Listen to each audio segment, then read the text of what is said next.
जो हम पढ़ रहे थे खनिज संसाधन, और खनिज संसाधन में आगे हम पढ़ रहे थे ऊर्जा संसाधन। ऊर्जा संसाधन के अंतर्गत आपको बताया गया कि खनिज संसाधन को हम दो श्रेणियों में बांटते हैं, एक परंपरागत और एक गैर परंपरागत। और परंपरागत के अंतर्गत हम पढ़ रहे थे, इससे पहले हमने कोयला उत्पादन पढ़ा, उसके बारे में। कोयला उत्पादन के बाद अगला जो टॉपिक आता है वो आता है पेट्रोलियम। ये भी एक परंपरागत स्रोत आता है। पेट्रोल जो है वो एक तरल अवस्था में धरती के आंतरिक भागों में अलग अलग क्षेत्रों में पाया जाता है। पेट्रोल की बात की जाए तो भारत में लगभग 17.2 लाख वर्ग किलोमीटर क्षेत्र में पेट्रोल जो है वो फैला हुआ है। और इसके साथ में ये बताया जाता है कि पेट्रोल जो है वो अवसादी चट्टानों में पाया जाता है। इसके बारे में हमने पहले भी बात की थी कि चट्टानें तीन प्रकार की, जैसे मैंने आपको बताया था, आग्नेय, अवसादी और कायांतरित। आग्नेय चट्टानें जो होती हैं, आग्नेय चट्टानों के विक्षण के बाद, अपरदन के बाद जो एक अलग प्रकार से चट्टानें बनती हैं, उन चट्टानों को अवसादी चट्टानें बोलते हैं। अवसादी चट्टानें परत दर परतें चट्टानें होती हैं, जिसमें लगातार आग्नेय चट्टानों से जो मिट्टी वगैरह अन्य पदार्थ जो है अपक्षय होकर दूसरे स्थान पर जाकर उगता है, उन चट्टानों के अंतर्गत परतों के अंदर पेट्रोल जो है वो उत्पादित होता है। अवसादी चट्टानों में पाया जाता है और एक संपीड़न बल की वजह से पेट्रोल का निर्माण होता है। कहते हैं अवसादी चट्टानों के भागों में स्पंज यानी एक प्रेशर, एक दबाव की भांति पाए जाने वाले तथा वनस्पति तथा जीवों के सागरीय मतलब समुद्र के अंदर जो समुद्री जीव पाए जाते हैं, उनकी जो हड्डियां हैं, उनके जो दबाव हैं, उन दबावों की वजह से समुद्र के नीचे के भागों में भी दबने की वजह से एक रासायनिक प्रक्रिया होती है। उस रासायनिक प्रक्रिया के द्वारा तापीय क्रिया यानी जो समुद्र में पाए जाने वाले जो जीव हैं, उनकी हड्डियों के दबाव की वजह से समुद्र के नीतल पर एक भारी दबाव बनता है, एक तापीय क्रिया बनती है, जिसकी वजह से समुद्र के नीचे दबाव होने की वजह से एक रासायनिक प्रक्रिया के द्वारा समुद्र के नीचे भी पेट्रोल का निर्माण होता है, से निर्मित होते हैं। जीवाश्म खनिज तेल का निर्माण होता है, यानी एक तो तटीय क्षेत्र यानी समुद्र के तटीय क्षेत्रों में, अवसादी चट्टानों के अंदर और समुद्र के नीचे जो एक दबाविक प्रक्रिया के द्वारा खनिज तेल यानी एक जीवाश्म खनिज तेल का निर्माण होता है, जिसको अपन पेट्रोल बोलते हैं।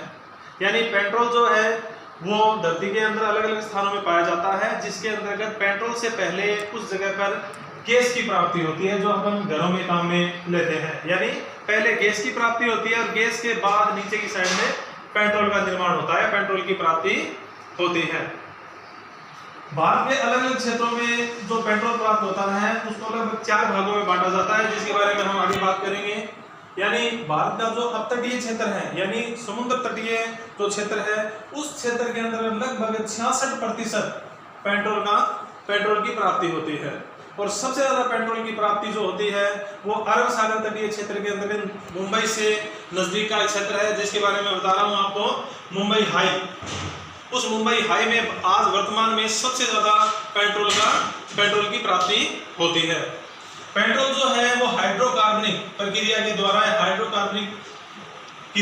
प्राप्त होता है, जिसके अंतर्गत 70% तेल और 30% गैस। जैसे मैंने बताया कि पहले उस क्षेत्र में गैस प्राप्त होती है, जब गैस की समाप्ति होती है उसके बाद में वहीं से तेल प्राप्त किया जाता है। यानी हाइड्रोकार्बन के अंतर्गत 70% किसी स्थान पर तेल पाया जाता है और उसी स्थान पर 30% गैस पाई जाती है, जिसका इस्तेमाल हम अलग अलग क्षेत्रों में करते हैं और घरों में भी किया जाता है। भारत में ही नहीं, एशिया का प्रथम जो पेट्रोल उत्पादन क्षेत्र है जो माकूम है आसाम में, वो स्थापित किया गया। यानी पूरे एशिया के अंतर्गत सबसे पहला पेट्रोल उत्पादन क्षेत्र माकूम जो है वो भारत के अंदर आसाम में खोजा गया। इसके बारे में ये भी बताया जाता है कि अलग अलग क्षेत्रों में अलग अलग, एक आसाम जो है वो एक पर्वतीय क्षेत्र था। इसमें बताया जाता है कि सबसे पहले पेट्रोल उत्पादन की प्राप्ति जो है कि जब अंग्रेजों का उपनिवेशित काल भारत में चल रहा था, तो अंग्रेजों के द्वारा उस पर्वतीय क्षेत्रों के अंतर्गत रेल ट्रैक डाली जा रही थी। तो रेल ट्रैक डालते समय जब उसकी खुदाई की गई, खनन किया गया, तो उन चट्टानों के अंतर्गत जो तेल था उसका रिसाव देखा गया और कहीं ना कहीं वहीं से प्रारंभ हुआ कि भारत में तेल उत्पादन क्षेत्र, यानी जो सबसे पहले तेल उत्पादन क्षेत्र की प्राप्ति हमारे भारत में होती है वो माकुम यानी आसाम में हुई थी। इसके साथ आगे माकुम क्षेत्र में प्रारंभिक अवस्था के साथ साथ फिर आगे प्रयास किया गया। तो माकुम में प्राप्ति हुई वो लगभग 1867 में, तथा इसी उद्योग को यानी इस प्रक्रिया को उद्योग के रूप में प्रारंभ जो किया गया वो किया गया डिगबोई। डिगबोई जो है वो आसाम में है, माकुम भी आसाम में है, लेकिन सुचारू रूप से सही तरीके से जो पेट्रोल की प्राप्ति सबसे पहले हुई वो डिगबोई में की गई और पहला उद्योग स्थापित किया गया 1889 में। यानी सबसे पहले सुचारू रूप से सही तरीके से जो पेट्रोल की प्राप्ति हम मानते हैं वो डिगबोई में मानते हैं, और जिसके बारे में मैंने बताया कि इसकी खनन प्रक्रिया जो है वो कहीं ना कहीं अंग्रेजों के समय ही भारत में प्रारंभ हुई थी। भारत के अंतर्गत जो पेट्रोल उत्पादन जो है उस पेट्रोल उत्पादन के लिए एक संस्था बनाई गई जिसकी स्थापना भारत के आजाद होने के बाद में 1956 में प्रारंभ की गई। उस संस्था का नाम था ONGC यानी तेल एवं प्राकृतिक गैस आयोग। इसका नाम 1994 में आकर के आयोग के स्थान पर दूसरा नाम बदल दिया गया, लेकिन प्रारंभिक अवस्था में ONGC वह संस्था थी जिसने भारत में तेल उत्पादन करने की प्रक्रिया प्रारंभ की। और उसी में एक संस्था इसके साथ में काम कर रही थी OIL यानी तेल भंडारों का पता लगाने के लिए यह कार्य कर रही थी। यानी भारत में किन किन क्षेत्रों के अंतर्गत तेल उत्पादन हो रहा है उनका पता लगाने के लिए OIL काम कर रही थी। इसके अंतर्गत जो प्रोसेस आगे चली कि भारत में जिन जिन क्षेत्रों में पेट्रोल का उत्पादन हो रहा था उन पेट्रोल के उत्पादन क्षेत्रों का निस्तारण किया गया, उन जगहों का पता लगाया गया जहां पेट्रोल की प्राप्ति हो रही थी। क्योंकि पेट्रोल जो है वो ज्यादातर ये चीज बताई गई कि पेट्रोल जो है वो संपीड़न बल प्रक्रिया वाले स्थानों पर ज्यादा प्राप्त किया जाता है, जैसे समुद्र के तटीय क्षेत्रों में, समुद्र के आंतरिक भाग में, रेगिस्तानी क्षेत्रों में। तो इसी श्रेणी के अंतर्गत जैसे हम आगे बात करते हैं कि भारत का तटीय क्षेत्र की यदि बात की जाए, गुजरात से लेकर के और पश्चिम बंगाल या ऊपर का जो क्षेत्र आसाम है और जो पश्चिम बंगाल है, इन क्षेत्रों की बात की जाए तो भारत के अंतर्गत इसको चार श्रेणियों में बांटा गया जहां तेल की उत्पत्ति हुई, जिसके अंतर्गत पहला क्षेत्र रखा गया भारत का पूर्वोत्तर क्षेत्र यानी भारत का पूर्वी तटीय क्षेत्र, जिसके अंतर्गत आसाम का अलग अलग क्षेत्र आया। उसके बाद दूसरा क्षेत्र रखा गया वो रखा गया गुजरात के क्षेत्रों के, और फिर उसके बाद मध्य के क्षेत्रों को रखा गया, और चौथा जो था वो था तटीय क्षेत्र, यानी जो भारतीय तटीय क्षेत्रों को इस श्रेणी में रखा गया। इसमें बताया गया कि भारत के अंतर्गत सबसे ज्यादा जो तेल का उत्पादन हुआ वो मुंबई हाई या बॉम्बे हाई में हुआ। तो मुंबई जो शहर है उस मुंबई शहर से लगभग 176 किलोमीटर समुद्र के अंदर अरब सागर में, यानी मुंबई जो शहर है उस मुंबई शहर से लगभग 176 किलोमीटर अंदर की साइड में समुद्र के अंदर मुंबई हाई की स्थापना की गई, जो भारत का सबसे ज्यादा वर्तमान में मुंबई हाई जो है वो भारत में सबसे ज्यादा यानी लगभग 60% पेट्रोल का उत्पादन करता है। यानी आज भारत में सबसे ज्यादा पेट्रोल का उत्पादन जो है वो पश्चिमी तटीय क्षेत्रों में मुंबई हाई कर रहा है जो अरब सागर में स्थित है।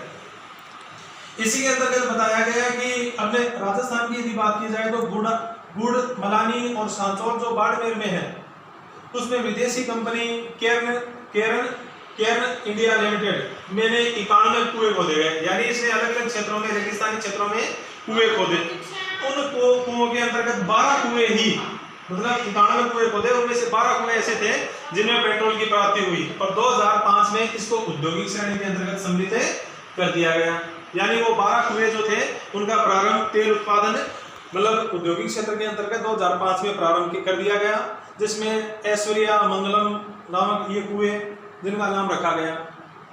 इसी के अंतर्गत उत्पादन क्षेत्र की यदि हम बात करते हैं, जैसे मैंने अभी बताया, तो उत्पादन क्षेत्रों के अंतर्गत सबसे पहला नाम किसका आता है?